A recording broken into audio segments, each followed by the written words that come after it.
ಅದ್ಯಾವುದೋ D company, ಆಹಾ ಡುಬಾಕ್ company, ಅದು ದರ್ವೇಸಿಗಳ company ಅಂತ ಇಟ್ಕೊಳ್ಳಿ ನೀವು. ಎಲ್ಲ ಇಂಟೆಲಿಜೆನ್ಸ್ ಬಿಟ್ಬಿಡ್ಬೇಕು, ಎಲ್ಲಾ ತನಿಖೆ ನೀವೇ ಮಾಡಿ. ಆಮೇಲೆ ಇವ್ರು ಎಷ್ಟು ಚೆನ್ನಾಗಿ ಹೇಳ್ತಾರೆ ಅಂದ್ರೆ, ಏನದು ಅಲ್ಲಿ ಬಂದಿದ್ದವ್ರು ಯಾರು ದರ್ಶನ್ ಸರ್ ಫ್ಯಾನ್ಸ್ ಅಲ್ವಂತೆ. ಸಂತೋಷ, ಫ್ಯಾನ್ಸ್ ಅಲ್ಲ ಅಂದ್ರೆ ನೀವು ಹೆಂಗ್ರೋ ಎನ್ಕ್ವೈರಿ ಮಾಡ್ತೀರಿ, ಫ್ಯಾನ್ಸ್ ಅಲ್ದೇ ಇರೋತ್ರ ನಿಮ್ಗೆ ಹೆಂಗ್ರೋ ಎನ್ಕ್ವೈರಿ ಮಾಡಕ್ಕೆ ಕಂಟೆಂಟ್ ಸಿಗ್ತದೆ.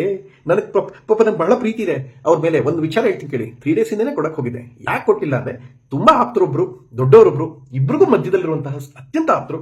ಪ್ರಥಮ ಅವರೇ, ನಾನು ಇದನ್ನ ಸಾಲ್ವ್ ಮಾಡ್ಕೊಡ್ತೀನಿ, ಬಿಟ್ಬಿಡಿ ಅಂದ್ರು. ಬಿಟ್ಬಿಡಿ ಅಂದಾಗ ನಾನು ಕೊಡೋದ್ ಬೇಡ ಅಂತ ಸುಮ್ಮನಿದ್ರೆ, ಇವ್ರು ನೋಡಿದ್ರೆ ಈಗ ಕುತ್ಕೊಂಡು ಪೆಪ್ಸೋ ಚಿಪ್ಸ್ ಮ್ಯಾಟ್ರ್ ಅಂತ.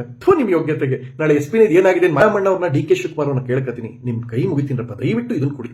ಏನಂದ್ರೆ ಇದು ಶಿಕ್ಷಣ ಭಾಗ್ಯ ಅಂತ ಕೊಡಿ. ಈ ಒಂಚೂರು ಜ್ಞಾನ ಇಲ್ಲ ಮಾಡ್ತವೆ. ಅಯ್ಯೋ ದೇವ್ರೆ, ಇವನ್ನೆಲ್ಲ ಇಟ್ಕೊಂಡು ರಾಜ್ಯ ಅದು ಹಿಂಗ್ ಉದ್ದಾರ ಆದ್ದು. ಆ ಡಿ ಕಂಪ್ನಿ ಅಂತ, ಅಬ್ಬಾ ಡಿ ಅಂದ್ರೆ ಡಾವುದ್ ಇಬ್ರಾಹಿಂ ಡಿ ಕಂಪ್ನಿ ಅಂತ ಇಟ್ಕೊಂಡಿದ್ದ. ಆ ಹೆಸರು ಮಾಡ್ಕೊಂಡಿದ್ದೀರಾ ಅಂದ್ರೆ, ನೀವು ದೊಡ್ಡ ಇನ್ವೆಸ್ಟಿಗೇಷನ್ ಮಾಡ್ರಿ, ದೊಡ್ಡ ಪುಡಾಂಗಳು, ನೀವೆಲ್ಲ ದೊಡ್ಡ ಪುಡಾಂಗಳು, ನೀವು ಎನ್ಕ್ವೈರಿ ಮಾಡ್ಬಿಟ್ರಿ ನಿಮ್ ಯೋಗ್ಯತೆಗೆ.